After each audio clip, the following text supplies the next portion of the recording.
Jammu airbase पर drone हमले से आंतरिक सुरक्षा के सामने एक नए किस्म की चुनौती पेश हुई है। ये हमला न सिर्फ अप्रत्याशित था बल्कि अपने आप में बिल्कुल अनोखा भी था। तो इसको लेकर तो सुरक्षा एजेंसियां काम कर रही हैं, लेकिन बात सिर्फ इतनी नहीं है, बात इससे कहीं आगे की है।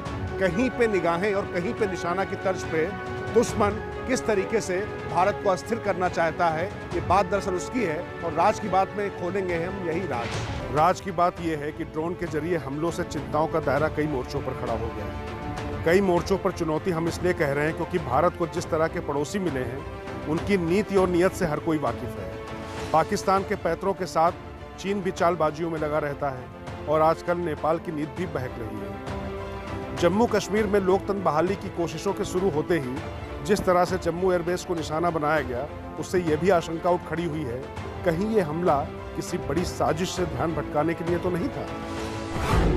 राज की बात में हम आपको उन्हीं आशंकाओं से वाकिफ कराने जा रहे हैं जो जम्मू एयरबेस पर अटैक के बाद से उठ खड़ी हुई हैं। जिस पाकिस्तान के पास खाने को दाने नहीं हैं, वो तकनीक से तांडव कैसे मचा रहा है, ये किसी से छिपा नहीं।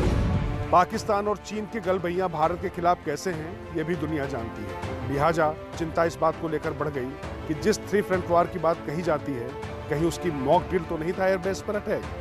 चीन ने गलवान में अपनी बदनीयती दिखाई थी, लेकिन भारतीय सेना ने धूल चटाकर घर अकड़ ठिकाने लगा दी।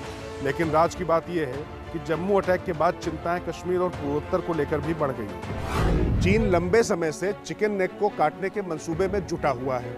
चिकन नेक वो जगह है जहां से भारत का सीधे पूर्वोत्तर के साथ में संबंध जुड़ता है और अरुणाचल को लेकर भी चीन की बदनीयती जाहिर होती रही है। तो ऐसे में ये आशंका जरूर है खुफिया एजेंसियों को कि जो ड्रोन हमला जम्मू एयरबेस पर कराया गया, जो बार बार ड्रोन भेजे जा रहे हैं, तो ये दिखावा है। दरअसल कहीं ऐसा तो नहीं कि पूर्वोत्तर में कोई बड़ी गहरी साजिश पड़ोसी की तरफ से रची जा रही है।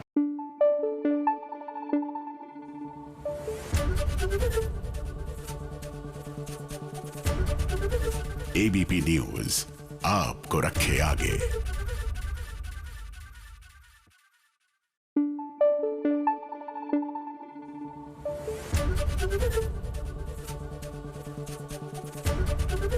एबीपी न्यूज आपको रखे आगे।